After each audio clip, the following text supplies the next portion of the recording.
Allahu Allahu Allahu Allah. Innal hamdalillahi nahmaduhu wa nasta'inuhu wa nastaghfiruh wa na'udzu billahi min shururi anfusina wa min sayyiati a'malina. Man yahdihillahu fala mudilla lahu wa man yudlil fala hadiya lahu. Wa asyhadu an la ilaha illallah wahdahu la syarika lahu wa asyhadu anna Muhammadan abduhu wa rasuluh. Ya ayyuhalladzina amanu taqullaha haqqa tuqatih wa la tamutunna illa wa antum muslimun. Ya ayuhan nasu taqu rabbakumul ladzi khalaqakum min nafsin wahidah wa khalaqa minha zawjaha wa batha minhuma rijalan katsiran wa nisaan wattaqullaha alladzi tasaaluna bihi wal arham innallaha kana 'alaikum raqiba. Ya ayyuhalladzina amanu taqullaha wa qulu qawlan sadida yuslih lakum a'malakum wa yaghfir lakum dhunubakum wa may yuti'illaha wa rasulahu faqad faza fawzan 'azima. Fa inna asdaqal hadits kitabullah wa khairal hadyi Muhammadin sallallahu alaihi wasallam wa syarrul umuri muhdatsatuha wa kullu muhdatsatin bid'ah wa kullu bid'atin dhalalah wa kullu dhalalatin finnar. Allahumma sholli ala Muhammad wa ala alihi wa sahbihi wa man tabi'ahum bi ihsan ila yaumil qiyamah. Amma ba'd. Ma'asyiral muslimin rahimakumullah. Al-Qur'an yang dikatakan oleh Allah, dzalikal kitabu la raiba fihi hudan lil muttaqin, yaitu sebuah kitab yang tidak ada keraguan di dalamnya bahwa dia benar-benar turun dari sisi Allah, bukan dari selain Allah. Manusia tidak bisa membuatnya, setan tidak sanggup untuk membikinnya. Bahkan persekutuan antara manusia dan setan sekalipun tidak akan mampu untuk membuat yang semacam Al-Quran. Dan kita memastikan bahwa Al-Quran benar-benar turun dari sisi Allah, tidak tercampuri dengan satu apapun dari para malaikat, dari jin atau setan, ataupun dari manusia. Dan kita yakin bahwa di dalam Al-Quran semuanya adalah firman Allah, yang di dalamnya terdapat hukum-hukum yang adil, yang di dalamnya terdapat syariat yang lurus, yang di dalamnya terdapat ajaran akidah yang benar, yang di dalamnya terdapat akhlak yang mulia yang diajarkan oleh pembawanya, yaitu Muhammad SAW. Dan kita tidak ragu sedikit pun terhadap apa-apa yang ada dalam Al-Quran. Semuanya adalah benar, semuanya adalah hak, tidak ada kebatilan di dalamnya. Dan Al-Quran dikatakan oleh Allah hudan lil muttaqin, petunjuk bagi orang-orang yang bertakwa. Bahwa orang-orang yang bertakwa yaitu orang-orang yang mau menjalankan perintah-perintah Allah dan menjauhi larangan-larangan, tidak bisa tidak, maka dia mesti tahu terhadap Al-Quran, karena di dalamnya terdapat perintah-perintah Allah dan terdapat larangan-larangan Allah. Sehingga kalau dia tahu tentang apa yang ada dalam Al-Quran, mengerti apa yang terkandung di dalamnya, dan dia tahu tentang perintah-perintah Allah, maka dia bisa laksanakan perintah-perintah tersebut. Dan dia paham terhadap larangan-larangan Allah, dia ngerti terhadap apa-apa yang dibenci oleh Allah, maka dia bisa meninggalkannya. Maka orang bertakwa adalah orang yang ngerti terhadap Al-Quran, kemudian mereka menjalankan apa yang diperintahkan di dalamnya dan menjauhi apa yang dilarang di dalamnya. Dan itulah Al-Quran. Dan Al-Quran ini adalah kitab pamungkas yang diturunkan oleh Allah kepada Rasul yang terakhir sebagai pembenar terhadap semua kitab-kitab yang ada sebelumnya, baik itu Taurat maupun Injil atau bahkan Suhuf dan yang lain-lain yang pernah Allah turunkan kepada para nabi dan para rasul. Inilah Al-Quran yang ada di depan kita ini, yang ada di hadapan kita, dan kita mesti menjadikannya sebagai pedoman, sebagai sumber hukum, sebagai panutan, dan sebagai seluruh hal yang berkenaan dengan kehidupan kita, baik kehidupan secara akidah, kehidupan secara ibadah, kehidupan secara akhlak, kehidupan macam-macam yang ada di dalam kehidupan kita semua ini, untuk tidak terlepas dari apa yang ada di dalam Al-Quran tersebut. Masyaallah muslimin rahmatullah. Maka Al-Quran tersebut harus kita ketahui, Al-Quran tersebut harus kita pahami.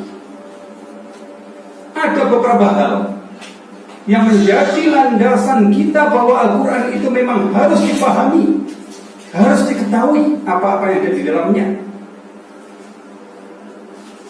Pertama, seperti yang telah kita sebutkan tadi. Dan yang kedua, bahwa yang pertama kali Allah turunkan kepada Rasulullah SAW ketika beliau sedang bertahanut di Gua Hira, itu adalah Al-Quran. Jadi Allah turunkan pertama kali kepada beliau itu adalah Al-Quran, yang terdapat di dalam surat Al-Alaq ayat 1 sampai 5. Iqra bismi rabbikal ladzi khalaq. Khalaqal insana min 'alaq. Iqra wa rabbukal akram. Alladzi 'allama bil qalam. 'Allamal insana ma lam ya'lam.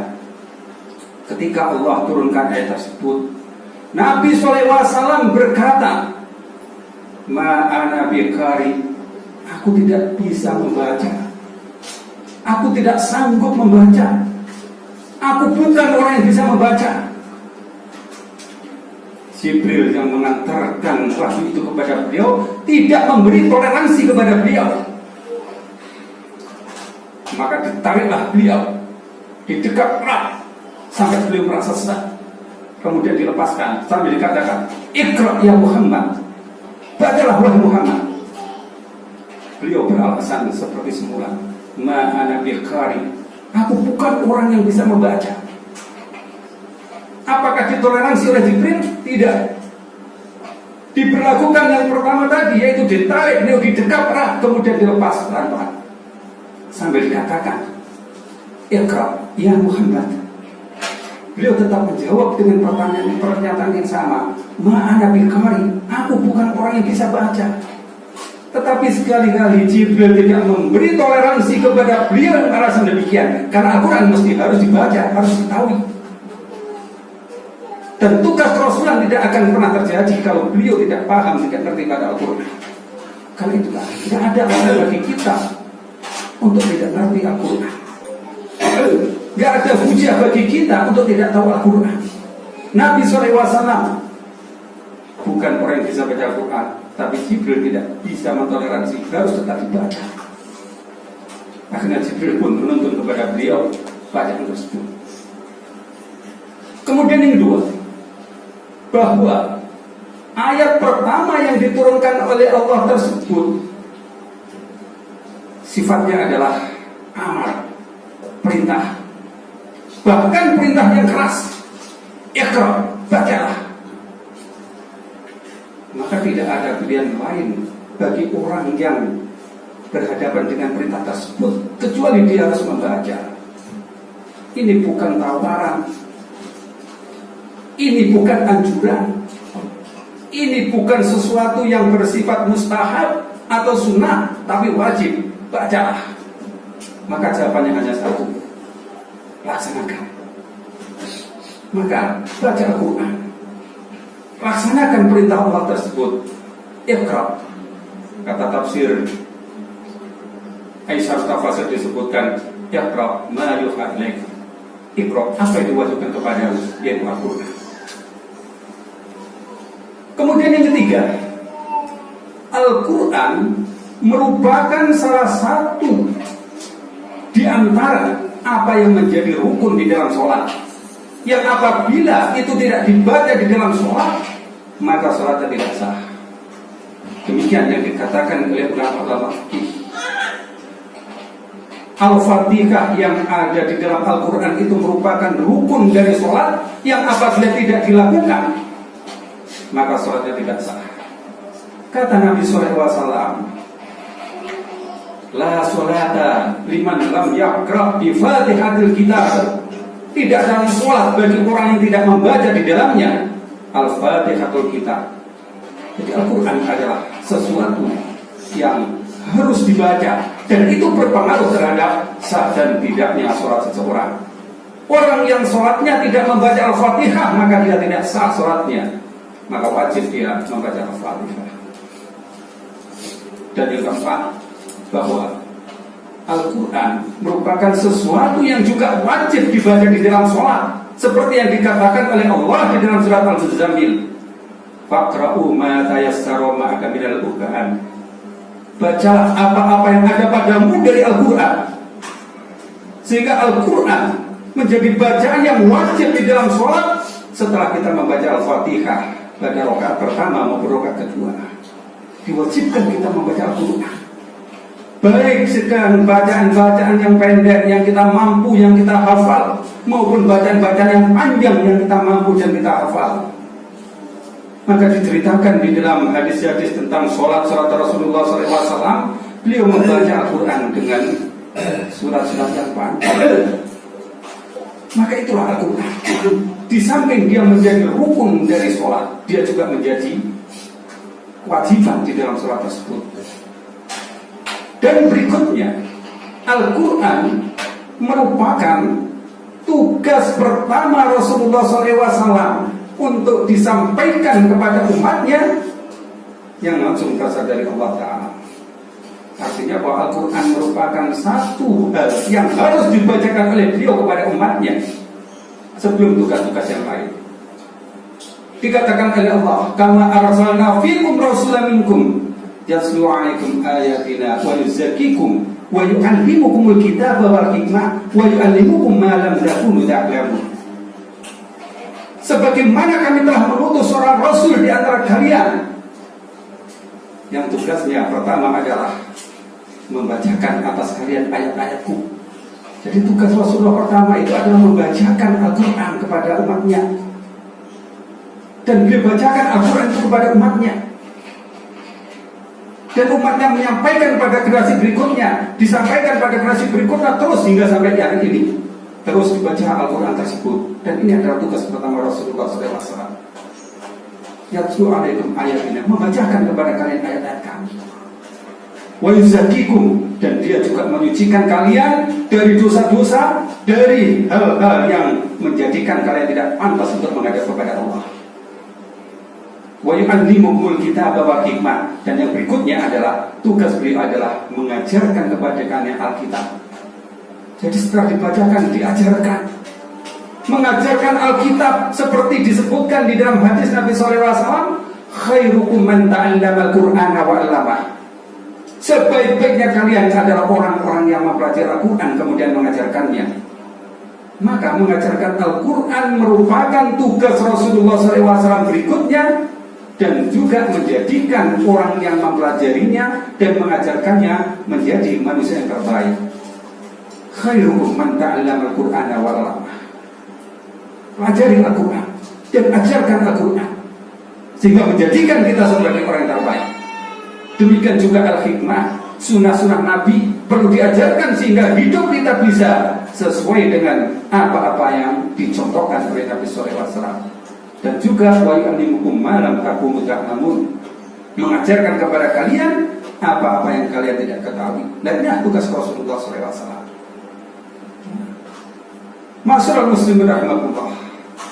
Karena demikian pentingnya Al-Quran, sehingga dia bukan hanya menjadi bacaan-bacaan yang kita suarakan dengan suara-suara terbaik, atau bahkan mungkin dilomba-lombakan di dalam musabaqah, atau mungkin dilombakan dalam berbagai macam perlombaan tafsir, atau mungkin juga dijadikan sebagai hiasan-hiasan ketika kita memulai sebuah majelis, atau juga sebagai sebuah tren di mana sekolah-sekolah menjadikan program Al-Quran sebagai daya tarik untuk mencari murid.